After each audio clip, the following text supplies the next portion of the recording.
বিসমিল্লাহির রহমানির রহিম।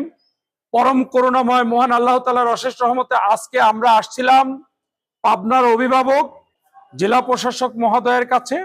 আমরা মানবাধিকার ঐক্য পরিষদ পাবনা সহ অন্যান্য মানবাধিকারের নেতৃবৃন্দ সহ সুশীল সমাজ পাবনা জেলা প্রশাসক মহোদয়ের সাথে দেখা করে এই পাবনার কিছু বিষয় নিয়ে তার কাছে আমরা দাবি জানালাম।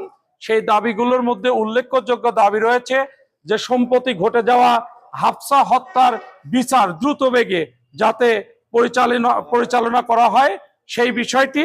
আরেকটি বিষয় হচ্ছে পাবনা সদরের মধ্যে 3 লক্ষ মিটার আছে যেটা পিডিবি নেস্কোর আন্ডারে। এই 3 লক্ষ মিটারগুলো প্রিপেড মিটার লাগানোর গভীর ষড়যন্ত্রে লিপ্ত রয়েছে নেস্কো কোম্পানি। সেই মিটার যাতে লাগানো না হয় সেই বিষয়টা একটু তার নলেজে দিলাম।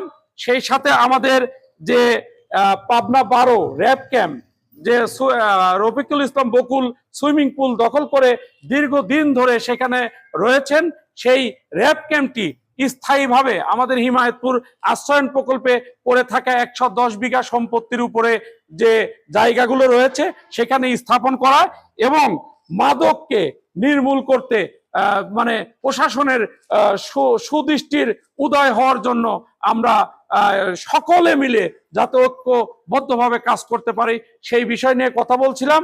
এবং গত 2 দিন আগে ঘটে যাওয়া ঈশ্বরদী যে উপজেলা চত্বরে একটি কুকুরের 8টি ছানা যে নির্মমভাবে হত্যা করা হয়েছে সেই হত্যাকারীকে অবিলম্বে তাকে বিচারের আওতায় আনার জন্য সবকিছু মিলে আমরা জেলা প্রশাসক মহোদয়ের প্রতি আমরা খুশি হয়েছি, আনন্দিত হয়েছি, তার আচরণে আমরা মুগ্ধ হয়েছি এবং তাকে আমরা দাওয়াত করছিলাম।